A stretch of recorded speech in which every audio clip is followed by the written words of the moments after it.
Hello दोस्तों, तो आज हम साकामोटो डेज का एपिसोड 11 एक्सप्लेन करने वाले हैं। एपिसोड शुरू होता है और सीन कहता है कि गैम्बलिंग लक पर डिपेंड करता है ना। इस पर लू कहती है कि मुझे तो ऐसा नहीं लगता। उटोंग हमारी फैमिली का एडवाइजर है और वो बहुत ही ज्यादा स्मार्ट है, तो मुझे नहीं लगता कि वो लक के गेम में हमें चैलेंज करता। इस पर उटोंग कहता है कि तुम सही हो, ये लक का गेम लग सकता है, लेकिन असल में ये कैलकुलेटेड साइकोलॉजिकल पर बेस्ड है। और तुम जैसे फालतू असैसियंस की तरह एक माफिया मेंबर सिर्फ लक पर डिपेंड नहीं रह सकता है। और तभी वो फिर से जीत जाता है। देन साकामोटो कहता है कि ये हम जैसे असैसियंस पर भी लागू होता है। जो लोग लक के भरोसे रहते हैं वो हमेशा पहले मरते हैं। तो उटोंग कहता है कि जो भी हो, लेकिन मिस्ट्रेस को तो मैं ही जीतने वाला हूँ। उसके बाद फिर सिन पोकर खेलने के लिए एक टेबल पर बैठ जाता है और बाकी लोगों का माइंड पढ़ने लगता है। वहाँ सभी लोग मन में उसका मजाक बना रहे थे।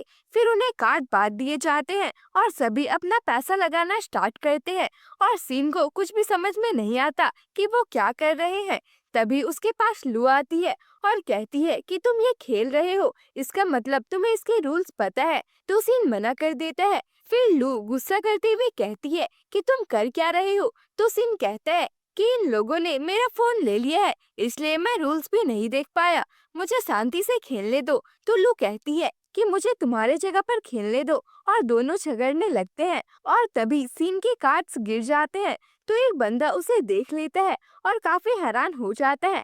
फिर वो सोचता है कि कोई दिक्कत नहीं है, मैं इन्हें झांसा देकर डरा दूंगा। और फिर वो सिन से कहता है कि तुम मुझे अपने इन कार्ड से कभी भी हरा नहीं पाओगे। अगर तुम अभी गेम छोड़कर भागना चाहते हो तो भाग सकते हो, लेकिन सिन कहता है कि तुम मुझे इस तरह से डरा नहीं सकते हो। और अपने सारे पैसे लगा देता है, जिससे बाकी लोगों का शकल बन जाता है और सिन बड़े ही आसानी से उस राउंड को जीत जाता है। वहीं साकामोटो स्पिनिंग व्हील के पास जाता है और अपने सारे टोकन्स रेड मार्क पर रख देता है। तो सभी सोचने लगते हैं कि क्या ये सारे टोकन्स रेड पर लगाने वाला है, आखिर ये सोच क्या रहा है। फिर साकामोटो फर्स्ट राउंड में सिर्फ एक ही टोकन लगाता है और यहाँ हमें पता चलता है कि डीलर उटोंग से मिला हुआ है और सोचता है कि इसमें मैग्नेट्स लगे हुए हैं, तो मैं इसे कंट्रोल कर सकता हूँ और बॉल को ब्लैक कॉलम में रोकने वाला होता है। तभी साकामोटो व्हील में टोकन से मारकर उसे रुकने नहीं देता और फिर बॉल रेड में जाकर रुकती है और डीलर को समझ नहीं आता कि ये कैसे हुआ। फिर एक बंदा उटोंग को आकर बताता है कि वो लोग काफी तेजी से जीत रहे हैं। तो उटोंग कहता है कि चिंता मत करो, वो मुझसे जीत नहीं पाएंगे, और गेम को कंटिन्यू रखता है एंड नो डाउट वो जीत भी जाता है। तो एक बंदा सोचता है कि ये मास्टर का स्पेशल फेमस कार्ड काउंटिंग है। ये सभी कार्ड्स को ट्रैक करते हैं और अपने कैलकुलेशन से आने वाले कार्ड्स को पहले ही जान लेते हैं। वही उटोंग सोचता है कि किसी भी हालत में मैं ही जीतूंगा। और वो याद करता है कि बचपन में सभी उसके स्मार्ट होने का मजाक उड़ाते थे और उसे पीटते हुए कहते थे कि माफिया वर्ल्ड में ताकत ही सब कुछ है, तुम लू फैमिली के लिए यूजलेस हो। तभी लू वहाँ आकर उन्हें धो देती है। तो वो लोग सभी भाग जाते हैं और यहाँ लू सिर्फ 8 इयर्स की थी और उटोंग 11 इयर्स का। फिर लू उससे कहती है कि तुम उन लोगों को खुद को पीटने क्यों दे रहे थे। तो उटोंग कहता है कि मुझे फाइट बैक करने की जरूरत नहीं है, मैं ऑर्गेनाइजेशन से बोलकर उन्हें और भी ज्यादा पनिश करवा सकता हूँ।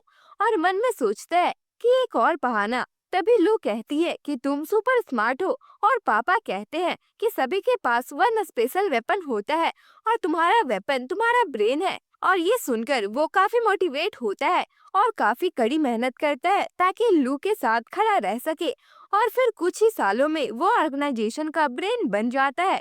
फिर हम देखते हैं कि उटोंग और साकामोटो टीम दोनों ने इक्वल पैसे कमाए थे, तो कोई भी नहीं जीतता है। देन साकामोटो कहता है कि क्या अब हम घर जा सकते हैं। तो उटोंग मना कर देता है। फिर एक बंदा कहता है कि क्यों ना हम इन्हें मारकर इस बैटल को खत्म करते हैं। तो उटोंग कहता है कि इसकी जरूरत नहीं है, तुम साइड हो जाओ। फिर उटोंग बताता है कि हम एक पोकर गेम से मैच को डिसाइड करेंगे।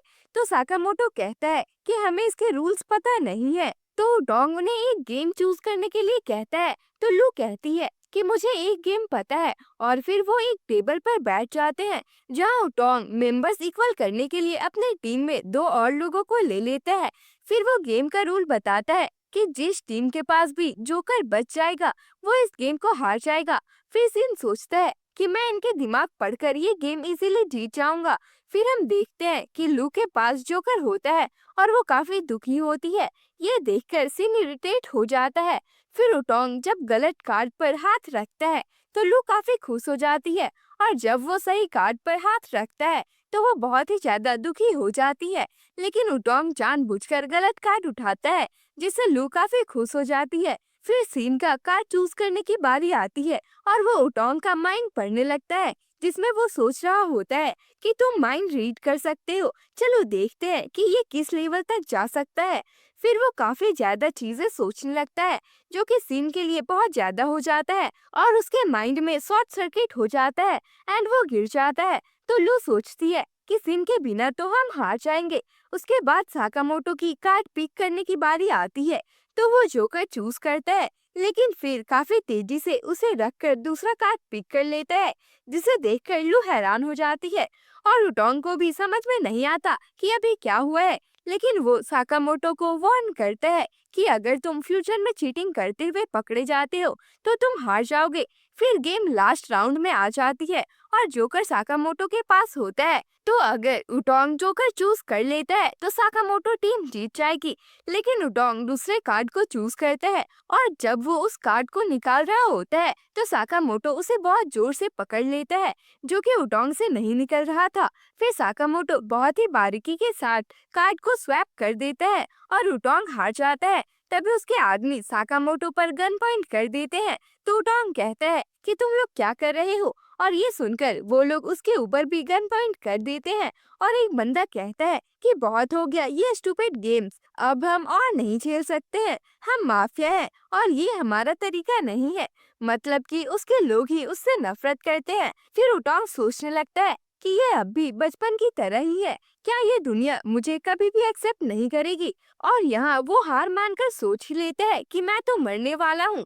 तभी साकामोटो कहता है कि क्या तुम ऐसे ही हार मान लोगे, अभी तुम लू को इम्प्रेस कर सकते हो। और ये सुनकर उटोंग लू की तरफ देखता है और उसे उसकी बचपन की बात याद आ जाती है एंड वो उन सभी के साथ अपने तरीके से निपटने का प्लान करता है और कहता है साकामोटो तुम्हें मेरी चिंता करने की जरूरत नहीं है, अगर ये लोग मुझे सूट भी कर देते हैं तो साथ में ये भी मारे जाएंगे, मैंने पहले ही इसकी तैयारी कर रखी थी, इनके ट्रिगर दबाते ही गन फट जाएगी। ये सुनते ही सभी पैनिक करने लगते हैं एंड साकामोटो और लू उन्हें बजाना शुरू कर देते हैं और कुछ ही देर में सबका काम तमाम हो जाता है। फिर एक बंदा भागने लगता है, लेकिन उटोंग उस पर फायर करने लगता है एंड यहाँ हमें पता चलता है कि उसने गन की फटने वाली बात झूठ कही थी, जो कि काम भी कर गया। देन उटोंग साकामोटो से कहता है कि तुम इस कॉन्टेक्स्ट को जीत गए, मैं लू को प्रोटेक्ट नहीं कर सकता हूँ। फिर सीन शिफ्ट होता है और उडोंग भी साकामोटो स्टोर पर काम करना शुरू कर देता है और वो कहता है कि मुझे यकीन नहीं हो रहा है, तुम लोग एक माफिया को यहाँ काम करवा रहे हो। उसके बाद चैलेंज के अनुसार वो साकामोटो को बताता है कि स्लर ने ही तुम्हारे ऊपर उस बॉन्टी को रखा है। तो सीन कहता है कि मुझे लगा था कि तुम हमें कुछ नया बताने वाले हो, क्या तुम्हें पता है कि स्लर कौन है या फिर कहाँ रहता है। इस पर उटोंग कहता है कि उसकी पर्सनल इंफॉर्मेशन कोई भी नहीं जानता है। तो सीन कहता है कि तुम बहुत ही यूजलेस हो, और लू कहती है कि क्या हम इसके लिए टाइम बैटल कर रहे थे, ये बिल्कुल ही टाइम वेस्ट था। तो उटोंग कहता है कि मेरी बात अभी खत्म नहीं हुई है। कुछ दिनों पहले साउथ ईस्ट एशिया के जेल में 4 लोगों को काफी बुरी तरह से मार दिया गया था और वहाँ के वॉल पर भी एक्स मार्क बना हुआ था। तो सीन कहता है कि क्या इसका मतलब स्लर ने ही उन्हें मारा था। फिर आगे उटोंग बताता है कि जेल में 4 डेड बॉडीज की ट्रैफिकिंग की गई थी, एक जिसमें काफी सारे होल्स हैं, दूसरे की सारी फ्लेश ही गायब थी और तीसरे के सारे पार्ट्स अलग कर दिए गए थे और चौथे को एक बॉल में क्रश किया गया था। तो सीन पूछता है कि इन डेड बॉडीज का स्लर से क्या लेना देना है। इस पर उटोंग बताता है कि जेल में वो 4 लोग मरे नहीं हैं, बल्कि उन्होंने फेक डेट प्लान किया है। इसी के साथ सीन शिफ्ट होता है और हम उन चारों को देखते हैं, जो कि काफी खतरनाक लग रहे थे, लेकिन उनकी हरकतें उतनी ही वियर्ड थी। एक बस मांगा पढ़े जा रहा था, दूसरा अपने खाने से पिकल्स को छांटकर अलग कर रहा था और तीसरे के लिए तो खाना ही कम पड़ जाता है। तभी वहाँ रेनडियर आता है और हैरानी की बात है कि ये बंदा अभी तक मरा नहीं है। खैर वो उन चारों को असैसियंस का इंफॉर्मेशन देता है जिन्हें उन्हें खत्म करना है। और ऑफ कोर्स उसमें साकामोटो का भी नाम होता है। तो एक बंदा उसका मजाक बनाने लगता है, तो रेनडियर उन्हें बताता है कि इस लिस्ट में किसी को भी कम ना समझे, वरना उनका ही पत्ता कट जाएगा। तो एक बंदा जिसका नाम मिनिमलिस्ट होता है, वो गुस्सा हो जाता है और कहता है कि क्या तुम्हें सच में लगता है कि ये मोटा और इसके दोस्त हमें हरा सकते हैं। फिर वो सामने पड़ी टेबल को क्रश करके एक बॉल बना देता है और कहता है कि इस महीने के खत्म होने से पहले हम उन्हें खत्म कर देंगे। फिर वो लोग वहाँ से जाने लगते हैं और कहते हैं कि हमारे लिए नेक्स्ट मिशन तैयार रखना, वरना हम सामने आने वाले बंदों को ही मारना शुरू कर देंगे। देन रेनडियर कहता है कि ये लोग जीने के लिए लोगों को नहीं मारते हैं, बल्कि मारने के लिए जीते हैं। वही साकामोटो टीम प्लान बना रही होती है कि अगर हम उन चारों से कांटेक्ट कर लेते हैं तो शायद हमें स्लर के बारे में कोई जानकारी मिल जाए। तो सिन कहता है कि हाँ, हमें उन्हें जेए से पहले ढूंढना होगा। एंड लू तो मासीमो को भी बुला लेती है। और उडोंग कहता है कि क्या तुम लोग पागल हो गए हो, वो लोग सीरियल किलर्स है, वो लोग बहुत खतरनाक है। तो साकामोटो कहता है कि इसलिए भी हम उन्हें ऐसे ही नहीं छोड़ सकते हैं। एंड यहाँ सीजन 1 खत्म होता है। सीजन 2 जुलाई में रिलीज होगी। तब तक आप लोग दूसरे एनिमीज का मजा लीजिए। तो मिलते हैं हम लोग अगले वीडियो में, तब तक के लिए बाय बाय।